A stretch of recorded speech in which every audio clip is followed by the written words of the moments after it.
24 अप्रैल के क्वेश्चन के साथ मैं पुनः उपस्थित हुआ हूं। आज का पहला क्वेश्चन, ए सेक्युलर एजेंडा नामक पुस्तक के लेखक कौन है? तो अरुण शौरी हैं। यह भारत के प्रसिद्ध प्रशासक थे और इनका संबंध बीजेपी नामक राजनीतिक पार्टी से था। बाद में नरेंद्र मोदी से विवाद के कारण यह पार्टी में हंसिए पे चले गए। हाल में इनकी मृत्यु हुई। ये अच्छे प्रशासक के साथ कुशल बुद्धिजीवी थे। इनके द्वारा कई पुस्तकों की रचना की गई। इनकी प्रसिद्ध पुस्तक द वर्ल्ड ऑफ फतवा और कोर्ट एंड जजमेंट नामक पुस्तक जो थी वह काफी ज्यादा प्रसिद्ध थी। जब क्वेश्चन नंबर 2 पे हम आते हैं, आईएम बैडमिंटन अभियान का भारतीय राजदूत किसे बनाया गया? तो पीवी सिंधु को बनाया गया। लेकिन पीवी सिंधु एकमात्र भारतीय खिलाड़ी है जो वर्ल्ड बैडमिंटन चैंपियनशिप को जीतने में सफलता पाई है। साथ ही साथ आईएम बैडमिंटन अभियान में बहुत सारे देश के खिलाड़ी को राजदूत बनाया गया, जिसमें चीन से 2 खिलाड़ी को राजदूत बनाया गया, झेंग सिंग वेई और हुआंग या क्योंग। लेकिन कनाडा के जिस खिलाड़ी को बनाया गया उनका नाम ली चैन हो था और हांगकांग के जिस खिलाड़ी को आईएम बैडमिंटन अभियान का नेतृत्व के लिए संभाला गया उनका नाम चैन हो था। लेकिन जर्मनी के किस खिलाड़ी को इसके लिए नॉमिनेट किया गया? नोबलॉन्च को जर्मनी के इस बैडमिंटन स्टार को नॉमिनेट किया गया। ये सारे बैडमिंटन के सुपरस्टार हैं। बैडमिंटन खेल के कई खिलाड़ी जो है वो हमेशा चर्चित रहते हैं। पुलेला गोपीचंद्र का संबंध किस खेल से है? तो बैडमिंटन से है। साइना नेहवाल का संबंध किस खेल से है? तो बैडमिंटन से है। समीर वर्मा भारत के उभरते हुए बैडमिंटन स्टार है जो अक्सर चर्चा में रहते हैं। जब तीसरे प्रश्न पर मैं आता हूं, विद्यादान 2.0 प्लेटफॉर्म किस मंत्रालय के द्वारा प्रारंभ किया गया है? तो मानव संसाधन मंत्रालय के द्वारा प्रारंभ किया गया है। लेकिन इस प्लेटफॉर्म की विशेषता क्या है? यह डिजिटल पाठ्य सामग्री को छात्रों के लिए उपलब्ध कराएगा।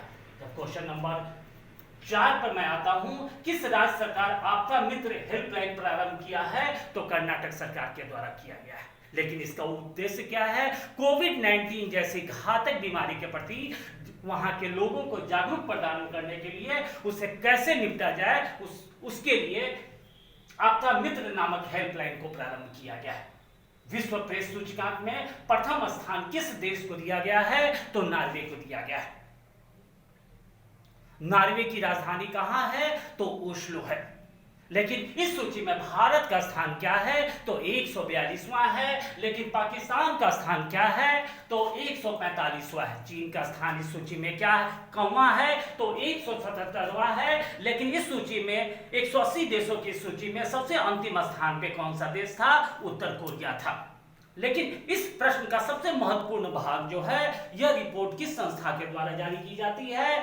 तो रिपोर्टर्स विदाउट बॉर्डर्स के द्वारा इसे जारी की जाती है। जब अगले क्वेश्चन पर मैं आता हूं, विश्व पुस्तक और कॉपीराइट दिवस कब मनाया जाता है? तो 23 अप्रैल को मनाया जाता है।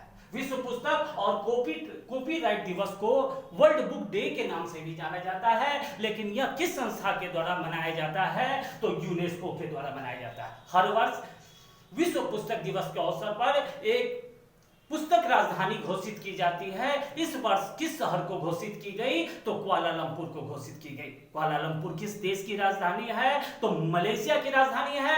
मलेशिया के राष्ट्रपति का नाम क्या है? तो महातीर मोहम्मद है। विश्व की दूसरी सबसे ऊंची इमारत कहां अवस्थित है? तो कुआलालंपुर में अवस्थित है। उसका नाम क्या है? तो पेट्रोनोस टावर है। लेकिन 23 अप्रैल को एक और दिवस मनाया जाता है जिसे इंग्लिश लैंग्वेज डे के नाम से हम जानते हैं। वैसे लेखक जो मानवता समाज सेवा की दिशा में अपने लेखों के द्वारा जनता को जागरूक करने का प्रयास करते हैं, उनके सम्मान में इंग्लिश लैंग्वेज डे कब मनाया जाता है? तो 23 अप्रैल को मनाया जाता है।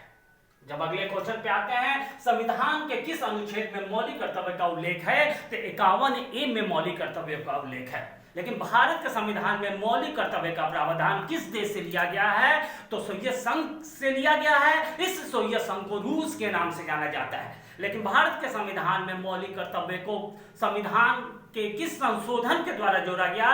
तो 42वें संविधान संशोधन के द्वारा जोड़ा गया। लेकिन किस समिति के सिफारिश पर भारत के संविधान में मौलिक कर्तव्य को जोड़ा गया? तो सरदार स्वर्ण सिंह समिति के सिफारिश पर मौलिक कर्तव्य को जोड़ा गया। जैन परंपरा के अनुसार जैन धर्म के पहले तीर्थकर कौन थे? तो ऋषभदेव थे। लेकिन 23वें तीर्थकर कौन थे? तो पार्श्वनाथ थे। और 24वें तीर्थकर कौन थे? तो महावीर थे। लेकिन पिछले 3 महीना में जैन धर्म से जो सबसे इंपॉर्टेंट क्वेश्चन आया, भगवान श्री कृष्ण का संबंध किस जैन तीर्थकर से था, या जैन कौन से जैन तीर्थकर भगवान श्री कृष्ण के रिलेटिव हुआ करते थे? तो अरिष्टनेमी हुआ करते थे। अरिष्टनेमी का दूसरा नाम क्या था? नेमिनाथ था। जैन साहित्य को किस नाम से जाना जाता है? तो आगम के नाम से जाना जाता है। क्षमावाणी पर्व किस धर्म के लोग मनाते हैं? तो जैन धर्म के लोग मनाते हैं। काया कलश विधि का संबंध किस धर्म से है? तो जैन धर्म से है।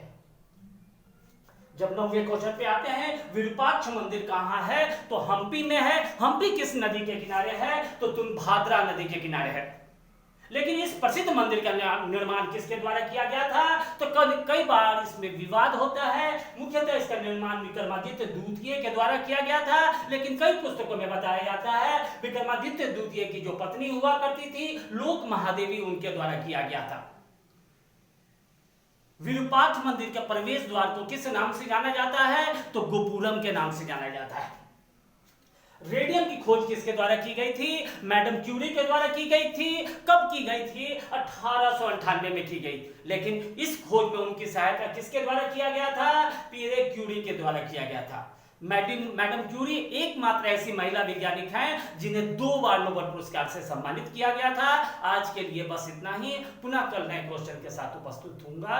तब तक व्यस्त रहे, मस्त रहे।